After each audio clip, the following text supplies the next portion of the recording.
Вітаю, друзі! Ну що, влада почала говорити про те, що за півроку війна може закінчитися. А може і не закінчитися, але влада вже це ґрунтовно прогріває. Більше того, про це каже не тільки Подоляк, а й навіть Володимир Зеленський. Чи дійсно у нас попереду кінець активної фази війни, чи дійсно попереду вибори, які вже анонсуються, чи дійсно у нас все це попереду? І яким може бути наступний день після війни? Чи може бути так, як було раніше, чи навпаки, і багато хто навіть не розуміє, що виклики, які попереду, ще більш страшніше, ніж те, що відбувається зараз. Про все це та інше будемо говорити з політологом, фаховим експертом, викладачем Ігорем Рейтеровичем. Пане Ігоре, вітаю вас. Вітаю. Пане Ігоре, дивіться, спочатку радник Офісу президента, то структура, яка сьогодні називається чомусь канцелярія, заявив, що активна фаза війни в Україні може зупинитися вже цієї осені. І допускає, до речі, президентські вибори навесні 27-го року. До речі, тепер вже і Зеленський на зустрічі, яка була в понеділок, якщо не помиляюсь, зі слугами народу, припустив, що так, війна за півроку може закінчитися, саме активна фаза. При цьому Путін відверто не планує зупинятися, це фіксують західні спецслужби, обстріли, підготовка до наступних військових дій, формування резервів, ну все це не підштовхує такої думки. Так скажіть мені, будь ласка, це наша влада справді вірить в те, що це може відбутися? Вона займається самообманом або в черговий раз роздає порожню надію суспільства в стилі 2-3 тижні, чи просто намагається відволікати увагу, ну, наприклад, від династії? І чи готується влада справді до виборів? Я думаю, насправді, що такий сценарій є. Ну, він повинен бути, тому що будь-яка влада в будь-якій країні, яка знаходиться в подібних умовах до тих умов, в яких знаходимося ми, очевидно, повинна мати різні сценарії. І ці сценарії в тому числі можуть передбачати проведення виборів, там організацію якогось повоєнного відновлення, ну і багатьох інших речей, які є логічними з тієї точки зору, що це будуть якісь нові завдання перед країною, яка з цієї війни вийде. По термінам, ну тут сказати складно, але що цікаво, оці 6 місяців, ну фактично 6 місяців, да, тому що мова йде там про листопад місяця, воно співпадає ну, з деякими маркерними такими точками, зокрема виборами в Сполучених Штатах проміжними. А ми знаємо, що Трамп ну, однозначно достатньо вже скоро, я думаю, повернеться до питання підготовки своєї підготовки до цих виборів. І очевидно, що йому треба ну, до цих виборів підійти ну, з тим, щоб війна між Росією і Україною, ну, якщо не завершилася підписанням якогось договору, ну, принаймні була в стадії якогось там тривалого перемир'я або от припинення гарячої фази. До речі, президент, ну, судячи з того, що написали власне, ну, депутати, які були на зустрічі зі «Слуги народу», мав на увазі якраз припинення активної фази бойових дій. Тобто, грубо кажучи, там по лінії фронту якийсь режим тиші там встановлюється, але не факт, що якісь будуть підписані документи. Потім з'явилося ще уточнення, що начебто він там ще говорив за умови отримання Україною якихось там гарантій безпеки. Ну, це питання складніше, тому що якось тема з гарантіями безпеки взагалі зникла з порядку денного, і про неї зараз дуже мало говорять. В першу чергу наші партнери, це важливий дуже момент, і цей момент треба враховувати. Тому сценарій можливого завершення війни, очевидно, є.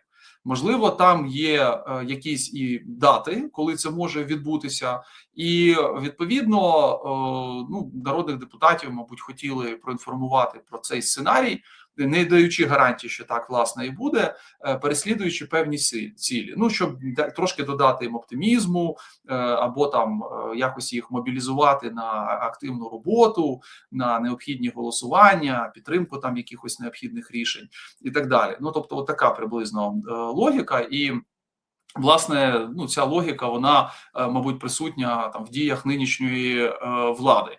Ну, а далі, ну, насправді починається найцікавіше, тому що ну, до сценарію та завершення війни можна готуватися, але зрозуміло, що якщо ми отримуємо вже якісь навіть більш-менш стійке перемир'я, то дуже багато питань, які зараз не піднімаються в суспільстві, ну, вони будуть підніматися і, очевидно, по ним будуть задавати, ну, скажімо так, вже питання громадяни, і на ці питання треба буде відповідати. Чи є, до речі, ще зі сторони влади такі заяви, спробують там від чогось відволікти увагу?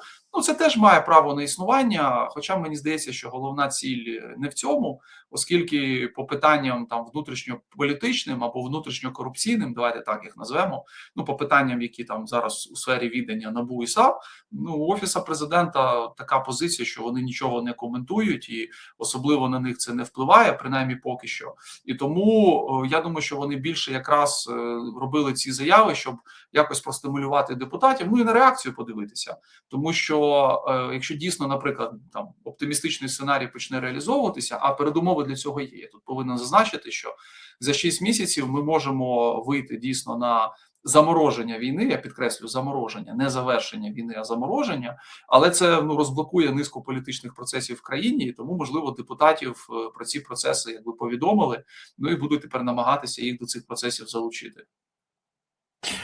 Я погоджуюсь з цим, до речі. Єдине, що я спілкувався з 2 слугами після цієї зустрічі, і вони кажуть, що їм здалося, що Зеленський не просто був розгублений, він намагався продати їм впевненість в те, що у влади є якийсь план.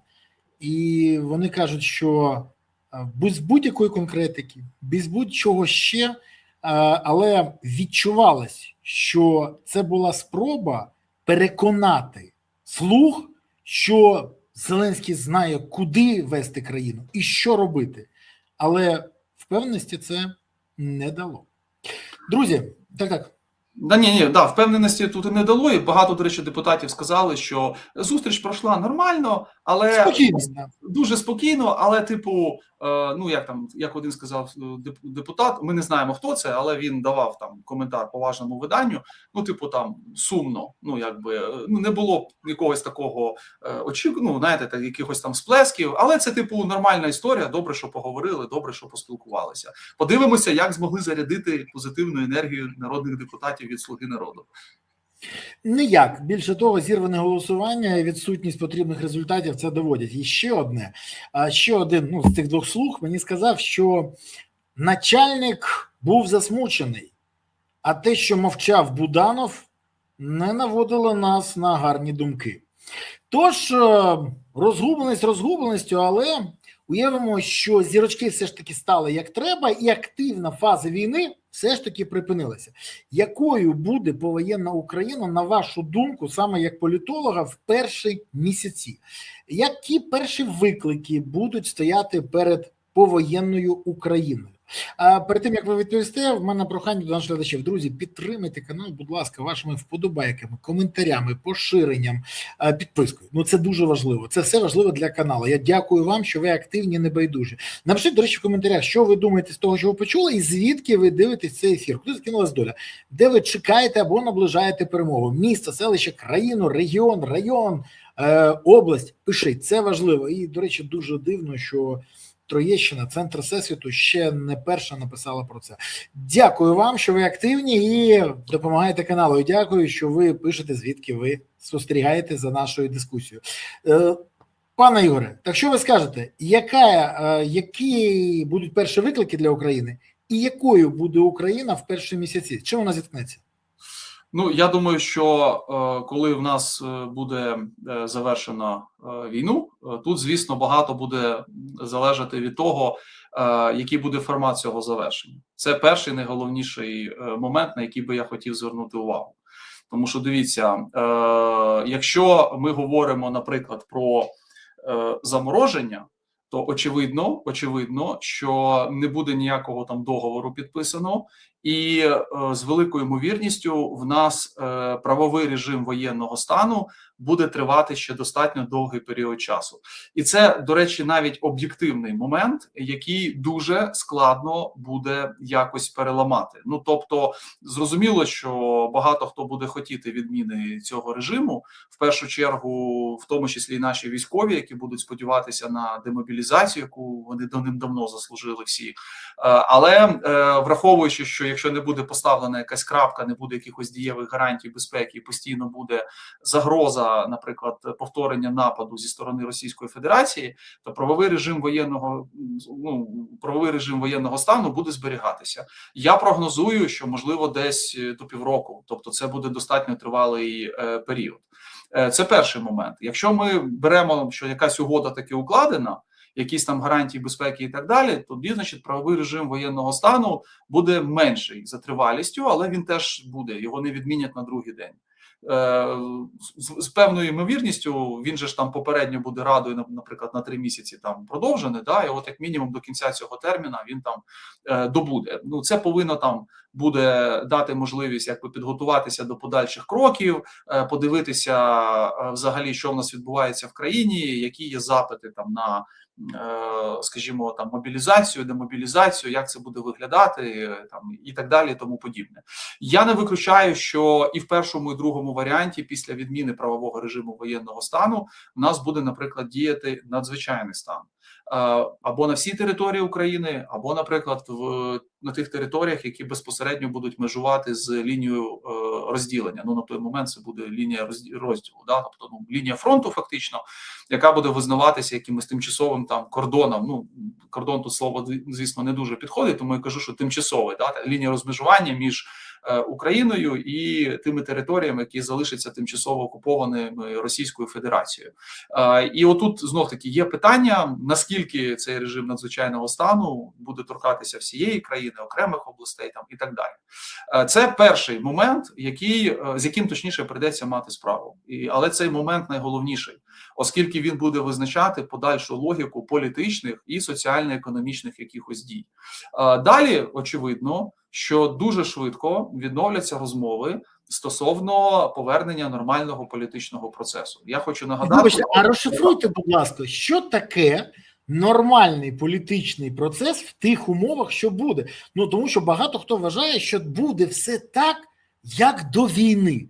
І я, до речі, з багатьма зараз сперечаюся і пояснюю, ви не розумієте, процеси і кардинальні зміни в житті України відбудуться. На жаль, відкату до 24 лютого 2022 року не відбудеться. Може, я не правий? Ну, дивіться, ні, я не думаю, що ми прям повернемося до того, що було до 22-го року. Очевидно, що будуть певні особливості цього процесу, але все ж таки, ну, нормальний політичний процес – це, наприклад, там оголошення вже якихось виборів, початок там, а нам, я нагадаю, треба проводити і вибори президента, і парламентські вибори, і місцеві вибори. Тобто почнеться відразу якась дискусія і розмови з приводу того, як це повинно виглядати, яка буде нормативна правова база, ну і багато інших якихось подібних речей, да, які будуть цього стосуватися. Це обговорення, я сподіваюся, займе небагато часу. Чому? Тому що зараз працює вже робоча група. Вона працює давно, я мав можливість спілкуватися з представниками цієї робочої групи з приводу повоєнного законодавства і повинен сказати, що вони дуже непогано там працюють. Там просто є діючі депутати, колишні депутати, представники громадянського суспільства, юристи, в тому числі юристи-конституціоналісти. Ну, тобто це люди, які дійсно там на своєму місці, і там багато достойних людей, які цими питаннями займаються. Можливо, вони вже до того часу напрацюють цю нормативно-правову базу, але очевидно, що парламенту за щось прийдеться голосувати, і вони, власне, цим займуться. А далі ми говоримо про відновлення якоїсь там громадсько-політичної активності. Можливо, знов-таки, поки діє правовий режим воєнного стану, мітинги, демонстрації заборонені. І якщо якісь політичні сили захочуть провести якісь там акції протесту, наприклад, або просто акції привернення уваги, або акції мобілізації прихильників, їм це буде складно зробити, тому що закон же ще діє, тобто робити не можна. Але, можливо, будуть вносити якісь корективи і подібні речі, змушені просто будуть дозволити. Розумієте, я чому кажу змушені? Тому що є певні теми, якщо суспільство ці теми почне піднімати, ну, владі буде дуже складно не дати можливості висловити суспільству свою думку. Я один тільки приклад наведу. Це може бути щось пов'язане з поверненням наших полонених або, наприклад, пошуком там загиблих наших героїв. І зрозуміло, що родичі там рідні цих людей вони ну можуть це питання виносити там на широкий загал, оскільки їх, наприклад, буде не влаштовувати комунікація з офіційними структурами, які цими питаннями займаються. Я хочу нагадати, що в нас навіть до Майдану на картонках, який був в минулому році, регулярно відбувалися певні акції, на які виходила певна кількість людей, звісно, не так багато, як на той картонковий Майдан, але тим не менше, але які виходили з ціллю просто якось нагадати про проблему полонених.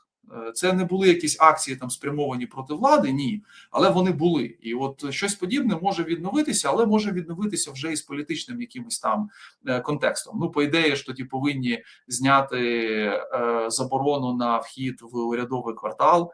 Можливо, туди якась частина людей захоче потрапити і висловити якусь свою позицію по якимось там питанням. Взагалі, мені здається, що заборону на вхід в урядовий квартал вже можна було частково зняти і зараз. Тому що ну вона не має логіки в тих умовах, в яких ми знаходимося, а створює тільки, знаєте, ну певну таку атмосферу не надто приємну. Тому можна було б, мабуть, це вже і зараз зробити, але таке подібне зроблять потім. Далі йдемо. Я думаю, що все ж таки ми не зможемо повернутися до нормальності до 2022 року по одній причині. Оскільки все одно у нас буде залишатися значна кількість людей, які хотіли би взяти участь в політичних процесах, але не зможуть цього зробити, тому що на той момент вони будуть залишатися ще діючими військовослужбовцями. Отут в мене зразу питання. Політичне життя, ви кажете, воно буде потрохи відновлено. Потрошку, звісно. Але як швидко буде саме оголошені вибори? Я навіть запитаю трохи пізніше, які у кого перспективи, але як буде впливати фактор військових на політичне життя? Ну, тому що величезна кількість людей захоче прийняти участь у виборах, це відверто. Вже помітно, що і влада, і опозиція намагаються залучати військових до своїх майбутніх проєктів. Але ж так само всі розуміють, що поки є військовий час, це складно, ви праві на 100%. То коли буде найближчий варіант оголошення виборів? Бо не можна не помітити, що це вже перезрівше питання, яке має тиск всередині. Хоч влада у нас любить казати, на нас тиснуть зовні. Та не треба тиснути зовні. Вам треба просто переобрати, вибори провести і програти вибори. І це буде чесно. Або виграти вибори. Це теж буде чесно, якщо не буде використовуватись адмінресурс. Але вибори – це ж прояв демократії. То коли буде, то можна ж на фронті буде все стабілізовано, але буде далі військовий стан. Не можна буде проводити вибори, бо Путін нападе. Ну, будеш любити казати це 100%. Ну, дивіться, тут же ще є момент один. Вибори треба оголошувати і можна оголошувати тоді, коли буде вирішено питання участі в цих виборах людей, які носять форму, які є діючими військовослужбовцями. Оскільки в противному випадку це ж буде порушення прав.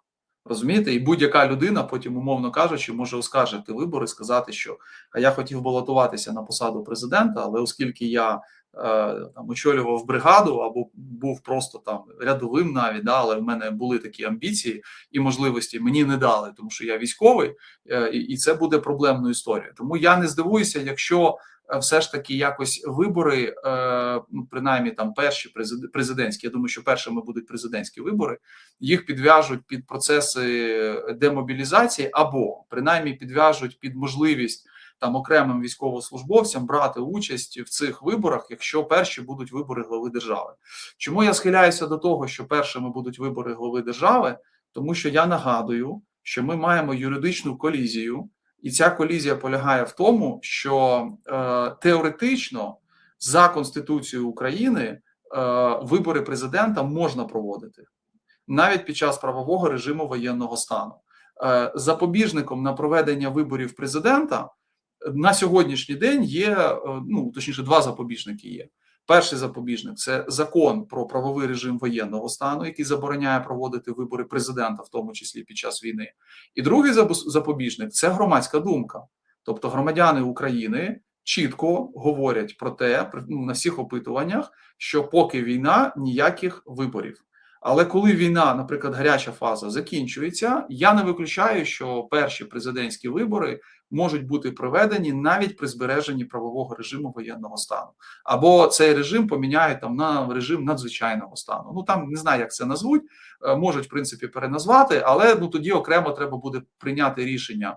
По-перше, по внесенню змін в закон про правовий режим воєнного стану, раз, і друге, ну по військовим, щоб вони теж мали можливість приїхати і балотуватися в тому числі на посаду президента. Я от більше схиляюся до цього варіанту, що влада піде от по такому сценарію. Якщо Володимир Зеленський приймає рішення балотуватися вдруге, то очевидно для нього це непоганий сценарій. Якби він залишається верховним головнокомандувачем, главою держави, він іде на вибори президента, в першу чергу не як президент, а як лідер воєнного часу. Це завжди додає балів і ну, зовсім по-іншому сприймається, наприклад, суспільством. А по датам, дивіться, по датам, ну, я, до речі, не думав, що таке скажу, я можу навіть погодитися частково з Подоляком. При оптимальному розвитку ситуації весна 27-го року може бути... реально? Дивіться, так, звісно, реально. Вибори президента, я підкреслюю, вибори президента. А чому реально? Тому що якщо, умовно кажучи, там, під кінець року ми маємо якусь навіть заморозку, ну, тривалу, да? Потім, хоча тут знов момент, я не здивуюся, якщо ми отримаємо заморозку, наприклад, там, на жовтень-листопад, а з кінця грудня росіяни розморозяться. Ну, тому що зима, там, да, вони скажуть, знову по енергосистемі, по звинуватять Україну в тому, що ми порушили режим припинення вогню. Ну, це ж стандартний... Так, синдром Глявіца ніхто не скасує. Оця їхня стандартна пропагандистська хрень, вибачте, те, що вони роблять зараз з цим Старобільськом, там, от цими речами, тільки щось таке там придумають і будуть розкручувати, що Україна щось там порушила і так далі. Але якщо режим зберігається до весни, то ну давайте відверто, чисто політтехнологічно, я зараз навіть безособово говорю. Тут питання навіть не в адміністративному ресурсі. Питання в тому просто, що для діючого глави держави це набагато кращі стартові можливості, ніж тримісячна кампанія, коли немає правового режиму воєнного стану, всі роблять все, що вони, скажімо, хочуть, да, там говорять все, що вони хочуть. Верховна Рада відміняє фінансування і існування марафону, там і багато інших подібних якихось речей. Ні, я при всій повазі до каналів, які працюють в єдиному марафоні, у мене питань до них немає. Да? Тобто вони намагаються інформувати, все робити, але очевидно, що є певні речі, які вони не озвучують. Там, наприклад, да? І от в мене питання: а в марафон попадуть всі кандидати? Ну, по закону, типу, да. Але знов-таки, кого там більше будуть висвітлювати, ну така історія. Ви знаєте, я дуже добре пам'ятаю вибори 2015 року, коли я вийшов другий тур до Кличка. Я просто зник зі всіх ефірів. Взагалі зі всіх. Жоден канал, ще раз, жоден канал. Вам всі казали, ти ж це розумієш, ти потім з'явишся в ефірі. Ну от є команда, я кажу, да як так можу? Ну от так. І те, що зараз відбувається, це набагато жорсткіше, ніж те, що було тоді. Тому навіть сумніву немає. Але в мене є декілька маленьких уточних запитань. Ви кажете, що у Зеленського буде непоганий гандікап головнокомандуючий. Хіба у Черчилля не було гандікапу такого ж? І у Черчилля, до речі, не було династії. Це 100%. Не було 5-6 успішних менеджерів з корупційними підозрами, не було Міндіча, двушечки на Москву, не було шашликів, багато чого не було. То хіба в нього є такі, скажімо так, можливості, як у кандидата, який може гідно показати: я от приніс вам не тільки мир, а й гідність зберіг для країни. Хоча який мир? Там миру не буде, там буде заморозка. А це буде всі акцентувати увагу. І, до речі, якщо, вибачте, пане Ігоре, якщо у всій країні будуть висіти такі історії: хочеш нових шашликів – голосуй за Зеленського. Хочеш чергову двушечку на Москву – голосуй за цю владу. Навіть за Зеленського, за цю владу. Хочеш, щоб і далі друзі президента тікали до Ізраїлю – голосуй за владу. Це ж буде, ну це зрозуміло, це навіть не важко буде зробити. Я, по-перше, не впевнений, що такі борди будуть висіти. Давайте так. Кампанія, думаю, буде віртуальна цифрова. От я в цьому Ні, впевнений. ну віртуальна цифра, ну, питання навіть не в тому, що там вона буде віртуальна. Борди зрізатися будуть миттєво, ми всі розуміємо. Я ж в тому плані, про що ви говорите, да? Там ваша історія з виборами мера Києва. Тобто тут такий момент. Ну, дивіться, от станом на зараз, ну, в нього все прекрасно з рейтингами там довіри, в нього там непогані навіть віртуальні рейтинги, наприклад, балотування там на посаду президента. Зрозуміло, що я хочу зазначити, що ми говоримо там станом на зараз, коли ми живемо в одних умовах, а потім будуть зовсім інші умови, і ці умови, вони, ну, можуть дуже сильно відрізнятися від того, що є сьогодні. І відповідно, ну, це може сильно там вдарити по рейтингам і вдарити взагалі по перспективам. Приклад Черчилля, він, до речі, дуже релевантний в даному випадку, тому що Черчилль був абсолютно переконаний, що він виграє без проблем вибори, да, і в нього не буде жодних проблем, тому що, ну як, він тільки що переміг Гітлера, і він реально був людиною, яка, ну, до цього дуже сильно доклалася. Я хочу нагадати, що Велика Британія ледь не єдина країна, яка від самого початку до кінця з Німеччиною воювала. Тобто вона не йшла там на якісь сепаратні домовленості, типу там режиму Віші, або пакту Молотова-Ріббентропа, або Муссоліні. Ну, коротше кажучи, там ми всі знаємо історію. Ну, я сподіваюся, принаймні, да, як це виглядало. Але Черчилль програв, причому програв достатньо впевнено, давайте так скажемо. І потім його дружина, її запитала, Клементіна, да, вона сказала, чого ви дивуєтеся? Вінстон взагалі не знає, чим живе народ. Да, він мислить категоріями там великої геополітики, поїздок там за кордон і так далі. До речі, це може бути певною проблемою для Зеленського, оскільки він багато і теж займається зовнішньою політикою, а всередині ж країни проблеми нікуди насправді не діваються. Але дивіться, я хочу, щоб всі зрозуміли одну дуже важливу річ.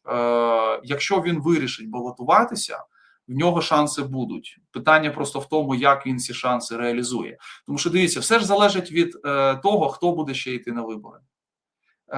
Взагалі, коли будуть вибори, в якому форматі будуть вибори, хто буде головним опонентом. І зараз сказати це достатньо складно. Чому? Тому що навіть та команда, яка є у Зеленського, вона може не дожити там до кінця цього року. Може з'явитися щось нове, да, якісь там нові конкуренти або якісь там інші внутрішні проблеми. Ну і врешті-решт я би не відкидав і не скидав би щалек терезів ще все ж таки історію про те, що він не буде балотуватися. Тому що, дивіться, є один момент. От, до речі, ми його спочатку не згадали, але згадаємо обов'язково зараз. Як тільки буде оголошено про проведення виборів, ну або буде вже розуміння, що ми до них йдемо, і Володимир Зеленський скаже, що я буду на них балотуватися, мені здається, в цей же день Конституційний суд повинен буде отримати подання або від депутатів, або від самого Зеленського. А що робити у випадку, якщо, наприклад, дивіться, да, якщо він переможе, от він перемагає, і що? Він буде 5 років, чи він буде або там 2. Або ну, буде 2, тому що, дивіться, ну, у 27-му році він буде 8 років. Я думаю, що ми з великою ймовірністю з вами через рік будемо в травні ще обговорювати там 8-й рік Зеленського. Хоча, знаєте, я вам скажу чесно, вже це буде неважливо, 2 чи 5. Велика кількість експертів вважає, що в разі перемоги Зеленського Україна програє, просто від проєкту Україна нічого не залишиться. Але це теоретично. Так, це ж, ну, є така думка там, да, але насправді, дивіться, ми ж повинні на деталі подивитися. І відповідь Конституційний суд повинен дати. Ну, мені здається, що я не юрист і тим більше не конституціоналіст, але мені здається, що історія з чистим 5-річним терміном виглядає трошки неправильно. Знаєте, є таке поняття буква і дух закону, і от, ну, з духом тут точно буде недобре, і це треба розуміти самому Зеленському. Я, до речі, не здивуюся, якщо він прийме рішення балотуватися, вони можуть навпаки розіграти цю історію. Сказати, якщо виграю, я от буду тільки 2,5 там, чи 2 роки, а і далі вже... І це вже буде типу другий термін, і все. І я тоді вже далі точно там не балотуюсь, бо в нас же ж не можна. Да? Якби отакий формат. Але це буде така, знаєте, політтехнологія. Тому що ну ми ж знаємо, що як там влада розбещує, да, абсолютна влада розбещує абсолютно. Лорд Актон, він був людиною дуже розумною, не дарма його цитують і видають. Нещодавно в Україні видали його переклад українською, прекрасний там зроблений. Да? Тому тут є така проблема. Але оцей юридичний момент насправді дуже-дуже важливий. Тому що якщо якісь депутати, умовно кажучи, випередять президента і подадуть подібний позов, і почнеться відповідна кампанія, що які там 5 років, да, там повинно бути менше, це може дуже сильно змінити суть взагалі президентської кампанії. Але, наприклад, якщо це буде інша людина, ну тоді, ну, за логікою, людина повинна йти на 5 років. Хоча я не здивуюся, якщо хтось буде казати, хай всі йдуть там на 2, на 2,5, а далі там подивимося. Ну, це буде трошки нечесно, оскільки, да, з об'єктивних причин термін затягнувся, але тоді треба визнати, ну, цю об'єктивність і сказати, що ми ж за справедливість, тоді повинно бути якби так. Але я жодного разу не чув від представників Офісу взагалі розмов на цю тему.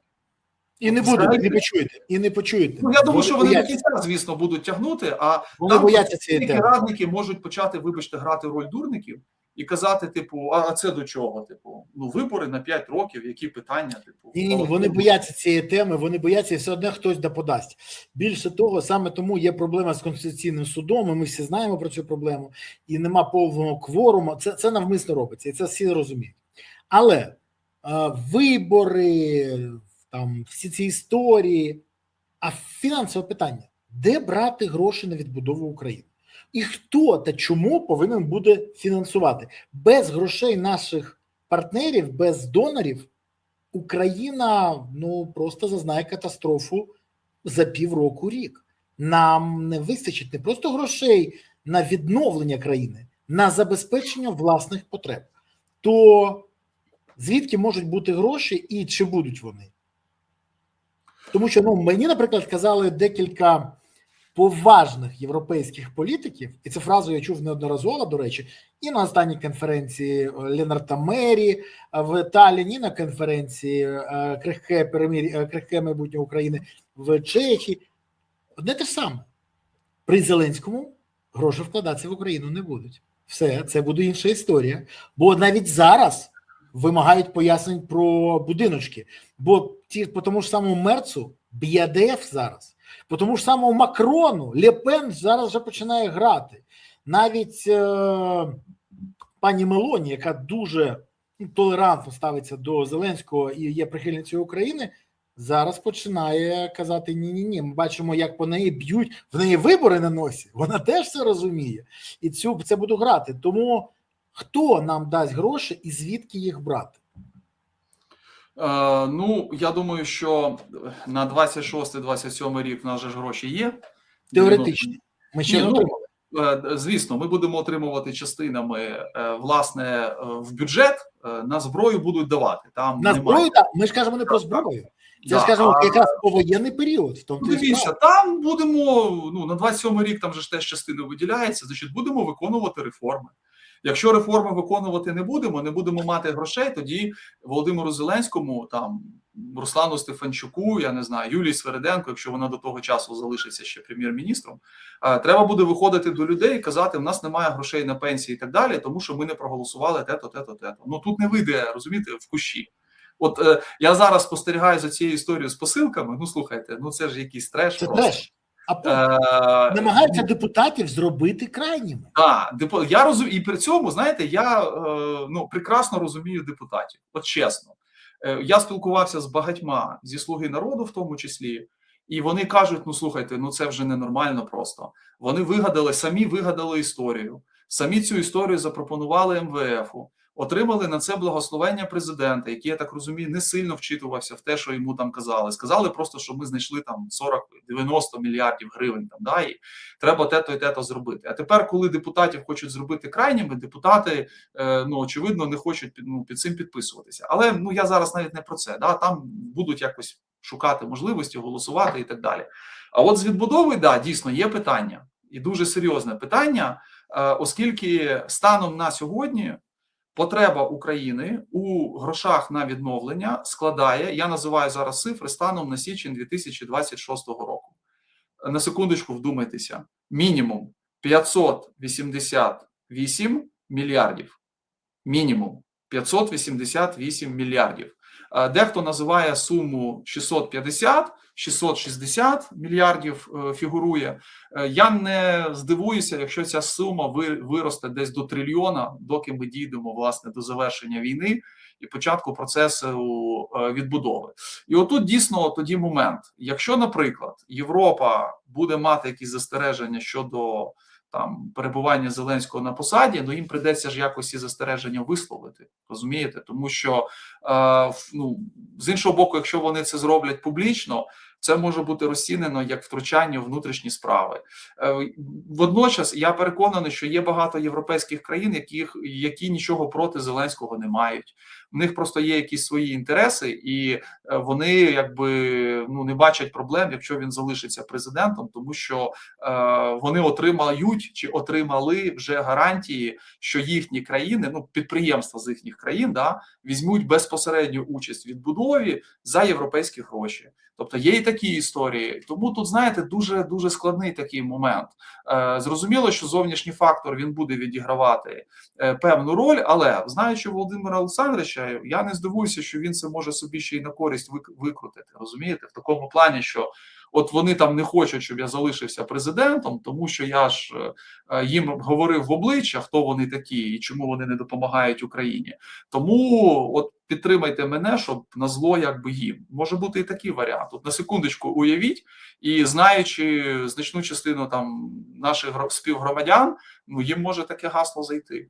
Ну, типу, вони проти, значить ми за. Врешті-решт, ця ж історія єднання довкола прапора, вона вже мала місце і вона непогано спрацьовувала після історії в овальному кабінеті, ну і багатьох інших речах, які є важливими там для України. Погоджуюсь.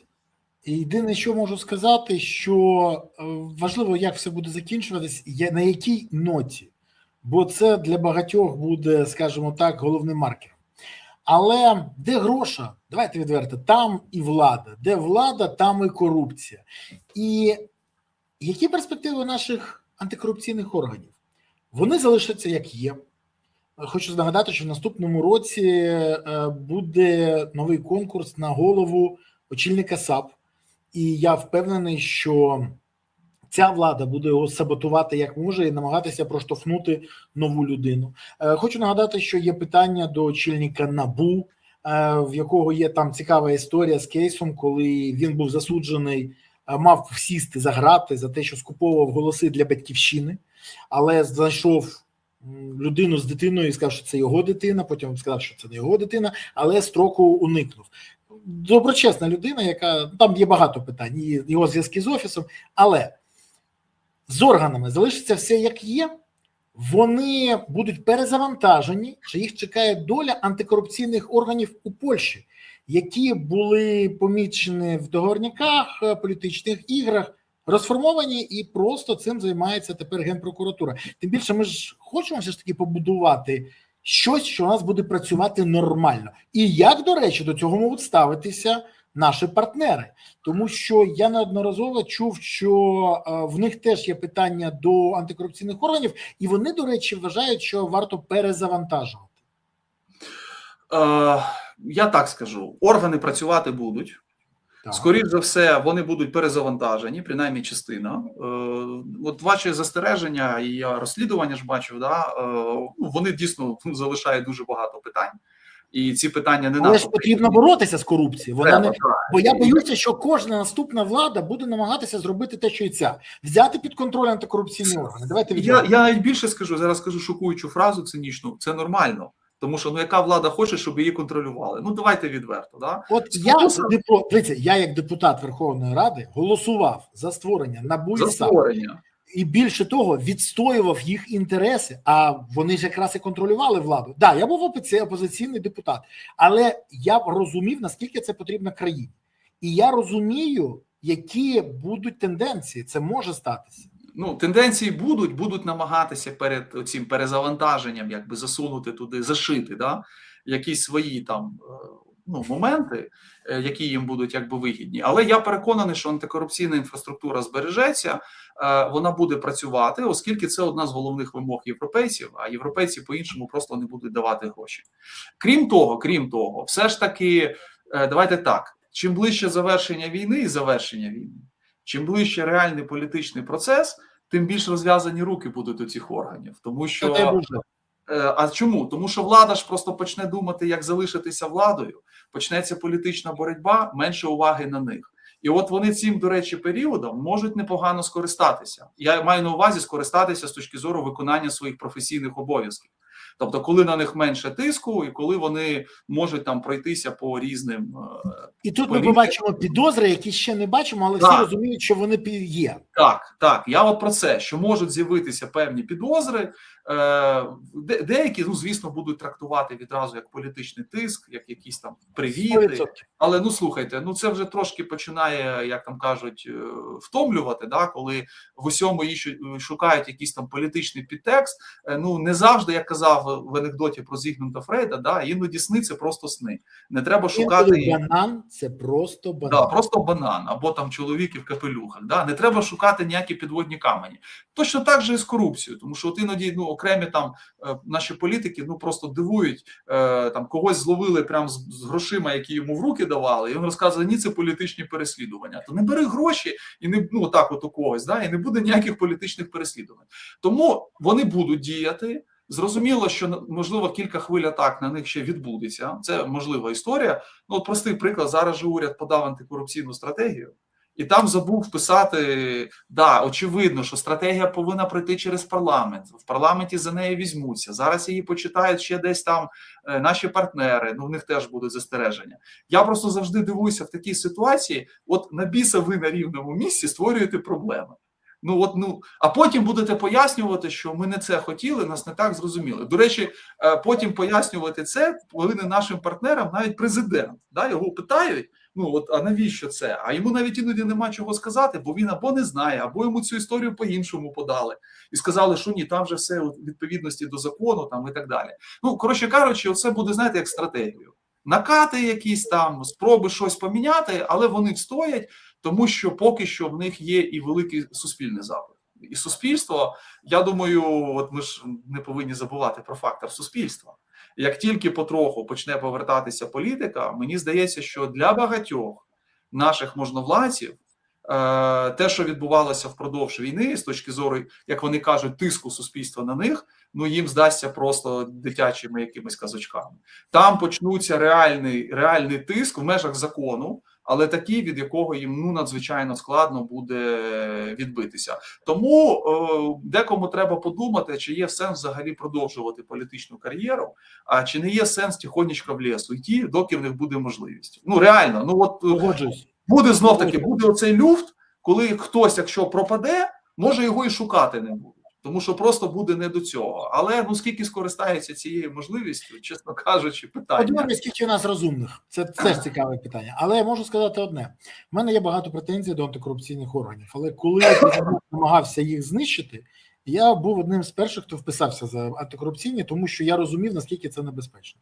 Але це не говорить про це, що це амністія назавжди. Бо є дивні рішення, наприклад, зі Злочевським, ми пам'ятаємо цю історію. Є історія з Одеським аеропортом, яка дуже дивна історія, коли ті, хто були звинувачені, заплатили якісь копійки, і в них залишився, це Кауфман, Грановський, цей аеропорт. Є ще багато іншого, до чого є претензії. І до очільника НАБУ самого є велика кількість претензій. З часом про все це ми дізнаємось більше. Але ж це привід замінити тих людей, які або не виконують свої обов'язки, або поплюжать структуру, а не знищувати структуру. Будь-яка ідеальних структур не існує, погодьтесь. І вони повинні займатися самоочищуванням, вони повинні займатися еволюцією себе. Але коли хтось намагається стерти ці структури, це говорить про те, що, мабуть, забажають, комусь дуже сильно заважають. Просто треба виконувати закон. У всьому, в тому числі і у незалежному аудиті НАБУ, що теж прописано в законі. Але все це буде важливо, якщо у нас буде вистачати громадян. Я не перебільшую, загроза така є, на неї вказують і демографи, і соціологи. Демографія, виклики, біженці, виклики, мігранти, в тому числі ВПО. Як буде вирішуватися ця проблема, особливо в питанні, наприклад, чи буде в них голос на виборах, чи не буде голос на виборах, чи будуть вони залучені до процесів, і При яких умовах можна буде повернути українців до своєї країни? Чи це буде найгірший варіант, коли повернеться, дай Боже, 30% з виїхавших, і потім з них половина знову виїде?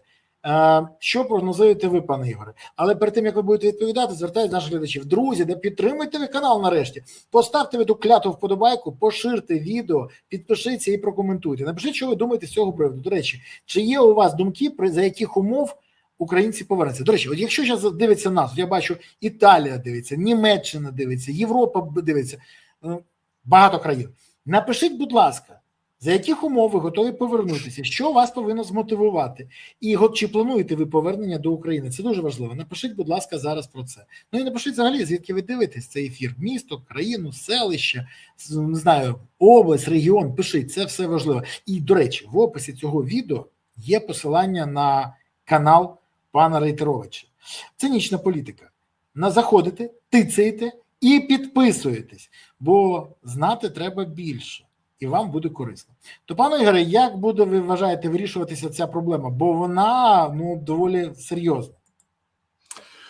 Ну, дивіться, давайте почнемо з того, що треба міняти, по-перше, інформаційну, комунікаційну політику, яка є на сьогоднішній день в країні. Стратегію, взагалі стратегію комунікації. Да, тому що оця історія 2 тижні вона триває про мігрантів, значить, з Індії, ще якісь там речі. До речі, це смішно.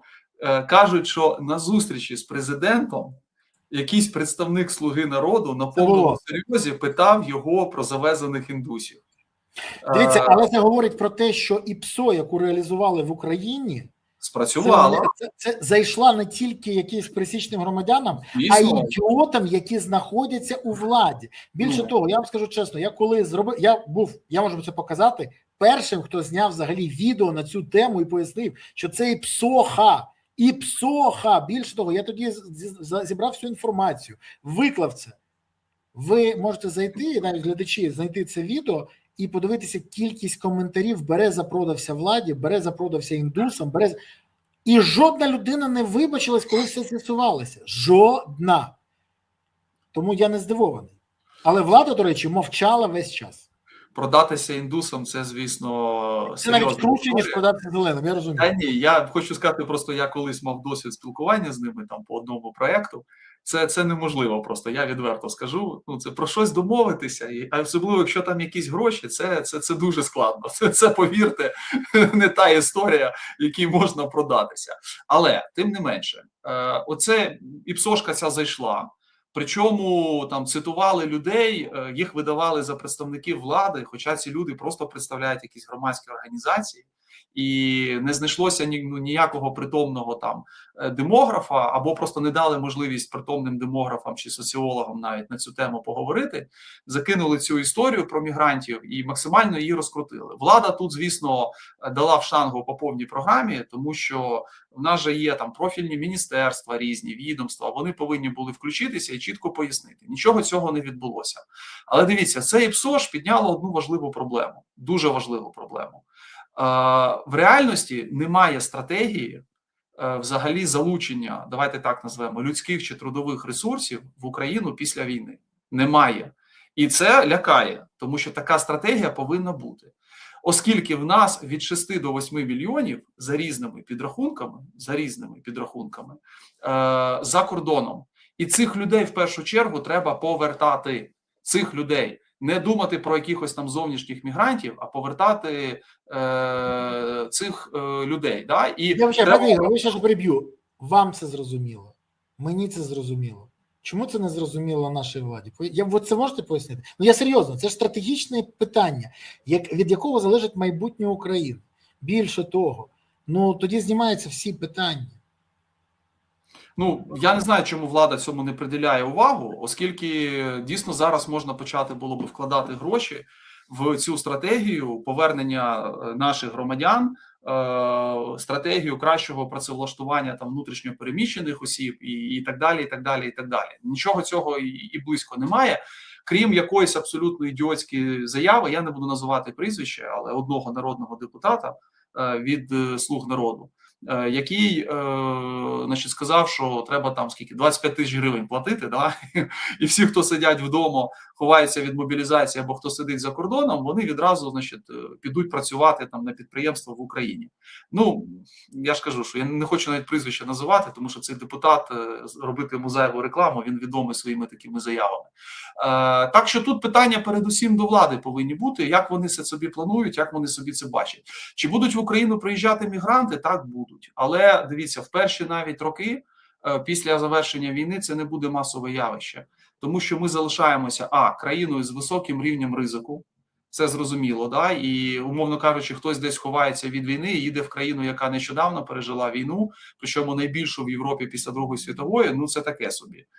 І другий момент, Україна не може цим мігрантам запропонувати якісь колосальні гроші, тим більше якесь утримання соціальне, тому що в нас на це просто немає коштів. І тому хто сюди буде їхати, той буде їхати працювати.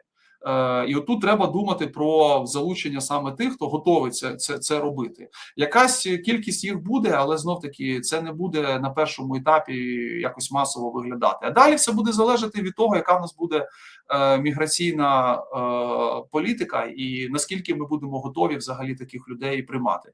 Але от останні історії показали, що треба і суспільством попрацювати, бо повилазило дуже багато речей, ну, надто неприємних. І очевидно, що вони погані для нас з точки зору іміджу і репутації країни навіть. З ними треба боротися і з ними треба щось робити. Ой, правильні речі ви кажете. Єдине, що не зрозуміло, хто це буде виконувати, якщо влада ігнорує це питання. Але дивіться, при всьому цьому є ще один фактор – ветерани. Про те, що ветерани можуть бути або рішенням, або проблемою, казали всі, ще тільки почалась повномасштабка. Більше того, наприклад, в Сполучених Штатах це якраз рішення, тому що, наприклад, в компанії Boeing 20% стафу – це ветерани. І є величезна кількість ветеранів, які працюють в стратегічних напрямках для Америки. Є велика кількість компаній, таких глобальних, американських, які залучають ветеранів як гарантовано їм надання роботи. І це виконують не тільки свій соціальний внесок в життя країни, а й фактично допомагають реабілітації військових і повернення їх до цивільного життя. Є багато чого. Є приклад одночасно Хорватії і Сербії, де дві різних схеми були. І де хорвати вирішили це таким чином, що інтегрували суспільство своїх колишніх ветеранів. Ну, своїх ветеранів, верніше, своїх військових. А от серби, у них проблема і досі є.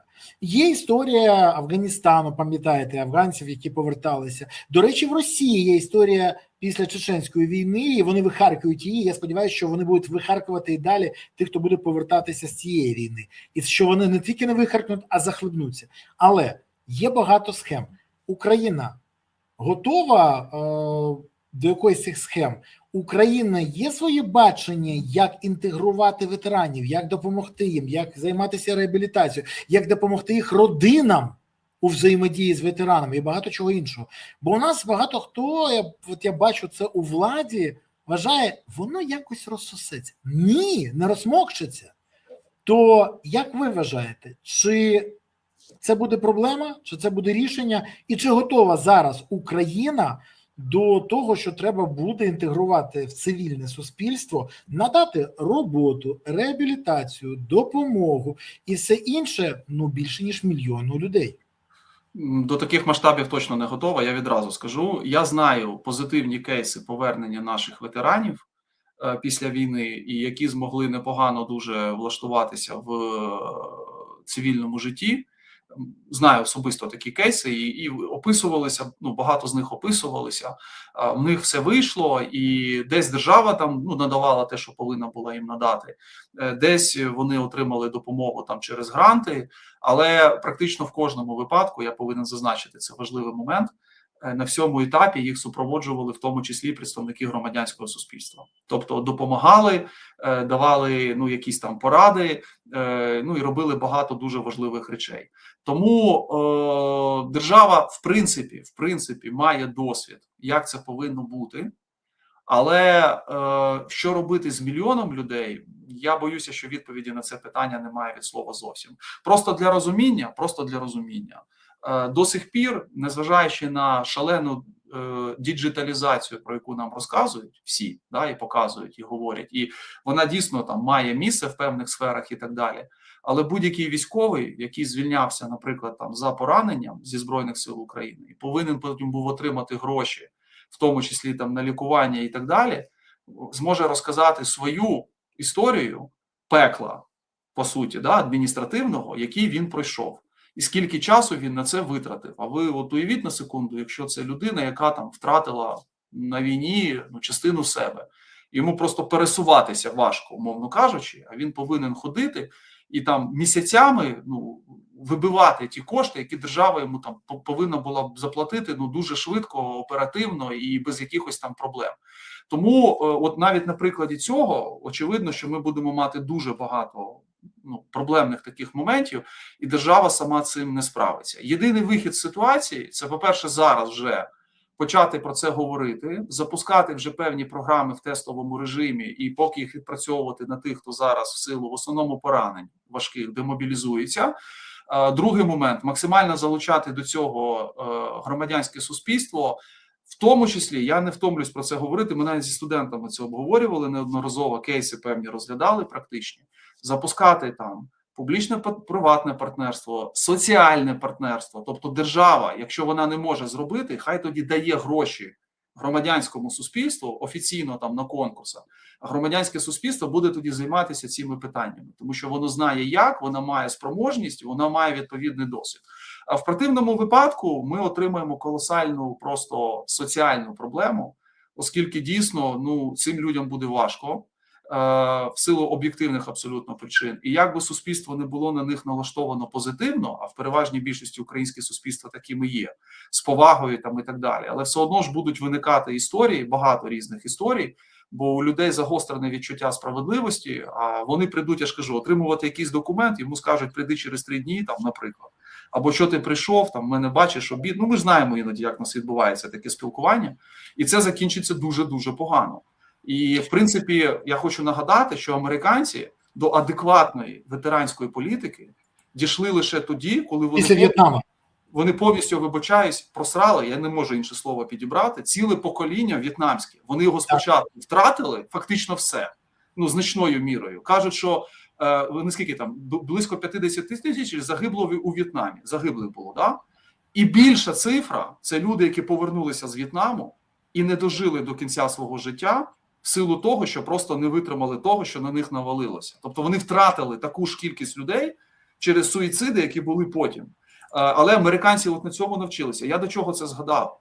Вже є досвід чужих помилок. Треба ж на ньому вчитися. Не треба плодити свої помилки. Тому я от єдине тут вірю, що в нас суспільство якби допоможе, але влада зараз повинна визнати, ми самі не справимося, в нас є гроші в бюджеті, давайте ми їх віддамо от туди, і хай от займаються їми ті, хто може це зробити. Тут ж проблема в тому, хто ж віддасть ці гроші, бо їх же туди пилити не вийде у когось. Ні, тут питання виживання країни. Тут це правильно.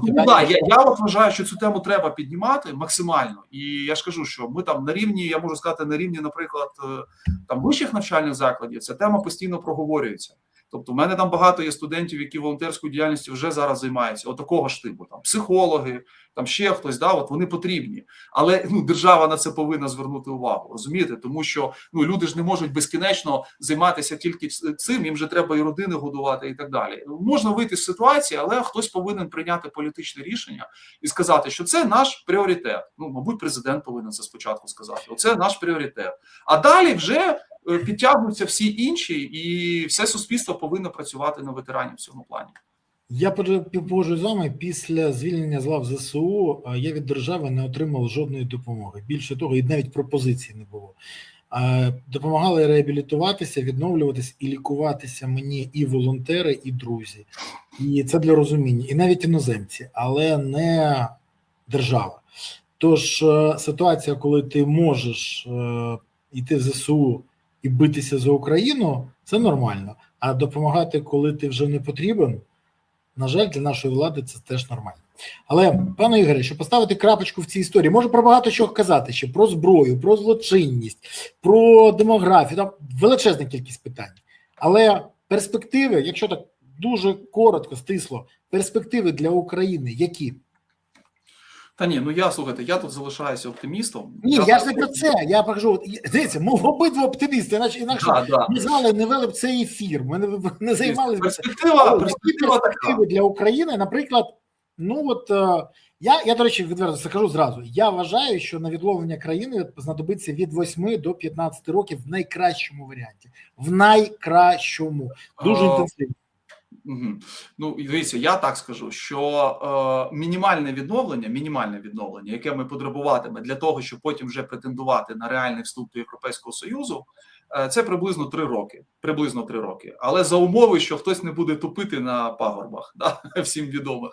Дай Боже вашому теляті вовка з'їсти. Це важливий момент. Але дивіться, я ж кажу, це мінімальне. Тобто це те, що нам дозволить якби... Я розумію, ви кажете, все, я зрозумів. Те, що потрібно для інтеграції. Дивіться, я уточнюю. Але це саме відновлення, це просто затикання тих дірок, які виникли за результатами цього.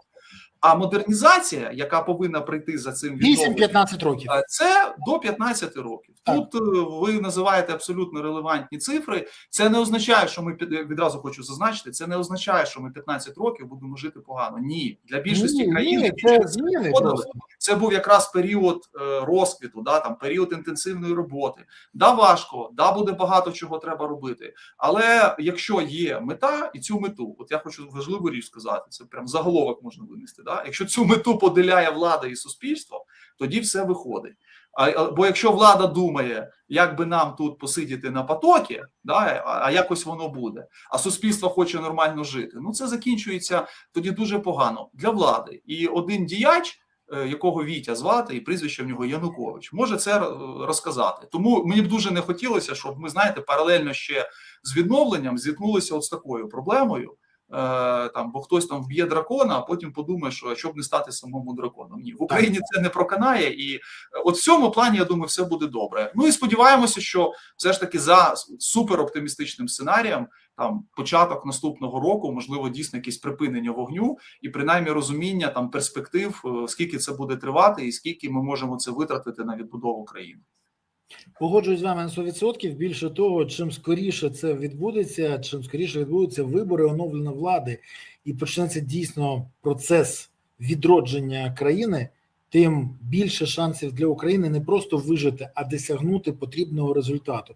А потрібний результат – це унеможливити наступний етап війни і створити умови, до речі, про які каже екс-головком ЗСУ генерал Валерій Залужний, який каже, що майбутнє України – це майбутнє Ізраїля, де є стале, потужне цивільне суспільство і одночасно зброя, яка дає можливість країні виживати. Я не бачу тут ніяких протиріч. Повинно бути і цивільне суспільство, і військове, які є гарантом того, що Україна є майбутнє. Тоді Україна виживе і її перспективи будуть найкращі. Пане Ігорі, хочу подякувати вам за сьогоднішній ефір, за спілкування і, до речі, за ваш оптимізм, який я розділяю. Мені це подобається, нам цього не вистачає, і це треба озвучувати, пропонувати і рухатися в канві цих пропозицій. Дякую вам, до нових зустрічей, па-па. Дякую. Друзі, дякую вам, що дивилися. Далі працюйте з цим відео, працюйте з інформацією, використовуючи своє критичне мислення та вміння аналізувати, зрозуміти, що треба робити, щоб країна отримала максимальні переваги і максимальний позитив, і мінімізувала той негатив, який може бути. А ще не забувайте, що для того, щоб все це отримати, треба допомагати ЗСУ. Тож гуртуйтесь навколо ЗСУ, донатьте на ЗСУ, приєднуйтесь до ЗСУ, допомагайте ЗСУ. Бо ЗСУ – це запорука того, що у України буде гідне майбутнє.